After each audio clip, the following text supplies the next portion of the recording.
مجھے بتائیں کہ آپ نے کہا تھا کہ آپ ہارورڈ سے پڑھے ہوئے ہیں. جی میں وہی نا کوئٹہ سے، پھر کیٹ کالج، پھر آغا خان، پھر یو ایس میں ساری training. Then I also did masters in health care management from Harvard. اب یہ ہیلتھ کیئر جو ہے نا، اس کی مینجمنٹ، اس کی بزنس سائڈ آف کہ کس طرح چلانا ہے ہاسپٹلس کو، سسٹمس کو، ہیلتھ کیئر پالیسی میکنگ میں، تو I thought that we need proper education in it. کتنے سال کا یہ تھا؟ یہ کوئی 2 سال کا تھا باسٹن میں. تو وہ میں نے کیا وہاں سے، ان ایڈیشن ٹو میری جو کارڈیالوجی کی پریکٹس تھی اس کے ساتھ میں نے وہ بھی کیا تھا. کیسا ہے ہارورڈ؟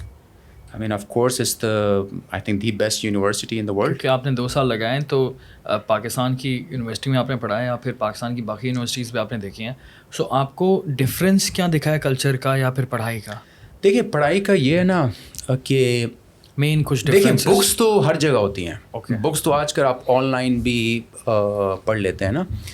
جو یو ایس ایجوکیشن میں جو سب سے بہتر چیز ہے کہ وہ آپ کو کریٹیکل تھنکنگ سکھاتی ہے، جو کہ ہمارے یہاں ایگزسٹ ہی نہیں کرتی. تو نہیں کرتی نا. یہاں پہ یہ ہے کہ بس یہ بک ہے، پڑھ لیا، رٹ لو، یہ بک میں یہ لکھا ہوا ہے، یہی صحیح ہے. کریٹیکل تھنکنگ ہوتی ہے. میرا جو اپنی ذاتی آبزرویشن ہے کہ سوچنے سمجھنے کی صلاحیت. آپ نے کوئی مجھے اوپینین دے دیا اپنا، تو میں سوچوں کہ میں نے آپ سنتے ہی اس پر جو ہے فوراً ایمان نہیں لے کر آیا میں، ٹھیک ہے، اپنا سوچا، اور دین آپ نے جو اوپینین مجھے دیا ہے اس حوالے سے سوچا کہ یار یہ صحیح ہے یا غلط ہے. اگر صحیح ہے تو میں نے ایگری کر لیا، اگر مجھے لگتا ہے نہیں صحیح نہیں ہے تو پھر میں نے اپنا اوپینین دے دیا. بالکل دس از کریٹیکل تھنکنگ، سوچنے سمجھنے کی صلاحیت، صحیح غلط میں فرق. بالکل. اور اس میں یہ ہوتا ہے کہ آپ کو اتنی میچورٹی ہونی چاہیے کہ آپ کی دوسرے کی اوپینین بھی سنیں. اگر آپ ڈس ایگری بھی کرتے ہیں لیکن آپ اس کی رسپیکٹ کریں. ایک دائرہ ہوتا ہے جو کہ بڑا ضروری ہے، اس کو کہتے ہیں تہذیب کا دائرہ. تہذیب کا دائرہ. لیکن سب سے وہی بات ہے نا کہ آپ کو من و عن کوئی چیز بتائی جاتی ہے اس پہ یقین نہیں کرنا چاہیے، سوچنا چاہیے، سوال کرنا چاہیے، اور جو ہے ڈفرینٹ آپشنس کو دیکھنا چاہیے، ڈبیٹ کرنا چاہیے، اور ڈبیٹ بھی آپ مہذب طریقے سے کریں. وہی دائرہ. تو یہ چیز فرق ہوتی ہے کہ اور پھر جو ریلیشن شپ ہوتا ہے نا between the teacher and the student. اب پاکستان میں وہ ہمارا یہ ہے نا کہ بس ٹیچر ماں باپ کی طرح ہوتا ہے، ٹیچر جو کہتا ہے وہ ٹھیک ہے، صحیح ہے، عزت کرنی چاہیے. اب یو ایس میں یہ ہوتا ہے نا کہ teacher is also kind of interactive. آپ ٹیچر کے ساتھ بھی بحث کر سکتے ہیں، آپ ٹیچر کو بھی چیلنج کر سکتے ہیں، اور وہ ٹیچر اس طرح ہوتے ہیں کہ اسی چیلنج میں آپ کو اس طرح جو ہے کچھ نہ کچھ آپ کو جو ہے کیا کہتے ہیں سکھا دیتے ہیں. تو یہ ویسٹرن سوسائٹی میں جو ہم کہتے ہیں نا freedom of speech, that is very important. کہ اگر آپ جو بھی آپ کے ذہن میں کوئی بات ہے آپ کریں، کیونکہ جب اسی طرح بحث کرنے سے، ڈبیٹ کرنے سے چیزیں آگے بڑھتی ہیں.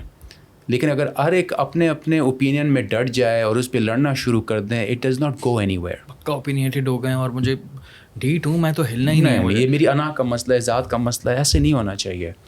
وی should look at other peoples view and opinion. اور سب سے بڑی بات یہ ہے کہ اور ڈس ایگری کریں، مسئلہ نہیں ہے. اور پھر میں جو ہر چیز میں دیکھتا ہوں، جس بھی چھوٹے ادارے سے لے کے کارپوریٹ سے لے کے اسکول سے لے کے، ایک ہمارے ہاں مائنڈ سیٹ ہے کہ جو لیڈرشپ جو ہم کہتے ہیں، there is no concept of servant leadership, it's more of dictatorial leadership. مطلب ہر ایک اپنے اسفیئر میں، اگر کوئی اسکول کا وہ بھی ہے ماسٹرز، وہ بھی ہے مائی وے اور the highway, you know he is like a boss, he tells you what to do, right.